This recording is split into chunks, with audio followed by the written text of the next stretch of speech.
Good day, everyone. My name is Charles Bolaños. Our topic for today is process on determining reports to the person in charge about cargo damage and pilferages, including damage to the ship and people during dangerous cargo operation, deck-related maintenance, severe weather conditions.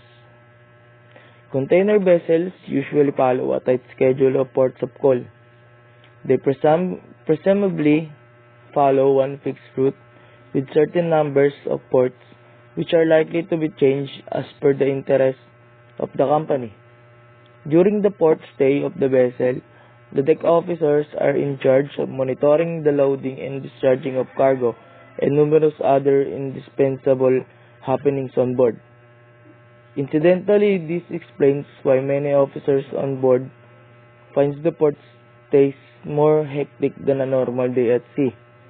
However, with the right knowledge and plan of action, cargo watches can be a lot easier than they seem. The notes and guidelines below on 10 important things that need to be checked during your cargo watch will help you to plan and make the best out of your watches when the ship is at port. 1. Plan and monitor loading and discharging of cargo. The most important factor or the ultimate reason of the port stay is loading and discharging of containers. Hence, the first priority should be the same. Make sure the loading or discharge plans are ready in hand before you commence your watch, like it's always done as you go out on deck for rounds. Mark out on which base the gantry cranes are working on. It is also good to note the gantry number as we can track the movements of gantries during the next rounds. 2. Have knowledge of IMDG containers loaded on board. IMO recognized international maritime dangerous goods are carried in containers on board the vessel designated to carry them. As the name depicts, IMDG containers should be treated with utmost significance. The paperwork and documentation of IMDG cargo, including IMDG spotting plan, is the responsibility of the deck officers. Therefore, a good familiarization of IMDG code is strongly recommended. Number 3. Handle reefer containers with care. Reefers or the refrigerated containers are very sensitive cargo and hence should be handled with care. On board container vessel carrying reefers, there should be an electrical engineer dedicated for handling the reefers. All loading and discharging of reefers should be with the knowledge and supervision of the electrician. Ensure that while reefers are loaded and discharged, the electrician is informed and readily available. Avoid disconnecting the reefers from the power supply too early prior to discharge. It's recommended to ask the foreman to give a notice of which all reefers are about to be discharged and hence to unplug the same just before it goes out from the ship. Any troubleshooting of reefers should be brought into attention of the foreman or planner as early as possible. Number 4. Check lashings out of gauge cargo.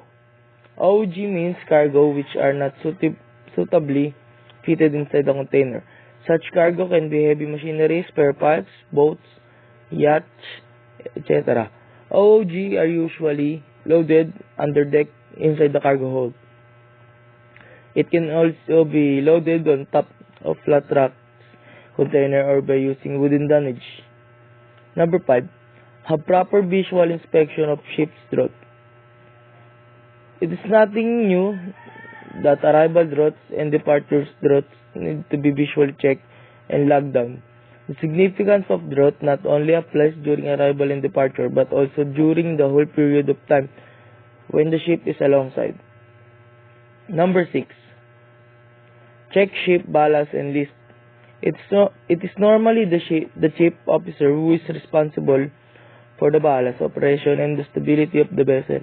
At the same time, duty officers are required to have a comprehensive knowledge about ballast operation and will be required to do so as per chief officer advice. While doing ballast operations, keep a close watch on the inclinometer to monitor the vessel's list. In case where ballast water is pumped into the same side where the cargo is being loaded, the vessel can tend to list. Keep in mind that more than 1 degree of list on any side needs to be corrected in no time. Number 7. Check lashings thoroughly. Lashings is another vital factor which needs to be checked during cargo watches. It is duty officer's responsibility to ensure every lashing is found satisfactory. A good understanding of the vessel's lashing plans and lashing gears is absolutely necessary. Number 8. Carry out change of watch procedure without missing anything. Change of watch during port stays is as important as it is at sea. The relieving officer should be officially handed over with all the necessary information of the progress on deck, cargo operations, and ballast operation in detail. Number 9. The next important factor is the safety of the ship and its personnel. When the ship is alongside and cargo operations are underway, the risks of accident on deck are more than at sea.